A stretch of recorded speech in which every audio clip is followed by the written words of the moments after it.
پاکستان میں فصلوں کو پانی لگانے کے لیے بجلی کا استعمال، ڈیزل کا استعمال کیا جاتا ہے، لیکن آج کل بجلی لوڈ شیڈنگ، مہنگے بل سے تنگ آ کر لوگوں نے کیا کیا ہے، لوگوں نے سولر سسٹم نصب کر دیے ہیں۔ اس سولر سسٹم سے فصلوں کو پانی دیا جاتا ہے اور سرسبز کھیت اگائے جا رہے ہیں۔ پاکستان میں جنوبی پنجاب میدانی علاقوں میں یہ سولر سسٹم بہت کامیابی سے کام سر انجام دے رہا ہے۔ یہ سولر سسٹم ایک بار اس پر پیسے خرچ ہو جاتے ہیں، پھر ہمیشہ بجلی کے مہنگے بلوں، لوڈ شیڈنگ سے جان چھوٹ جاتی ہے۔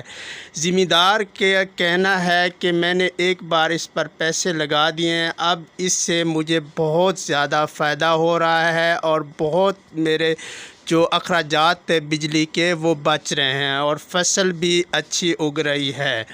اور یہ سولر سسٹم جو ہے بہت عمدہ ہے، اس کے بہت فائدے ہیں۔ ایک بار یہ نصب ہو جاتا ہے تو اس سے پانی اور جو سہولیات ہیں وہ میسر ہو جاتی ہیں۔ پاکستان پیس چینل کو سبسکرائب کریں مزید معلوماتی ویڈیو دیکھنے کے لیے۔ شکریہ۔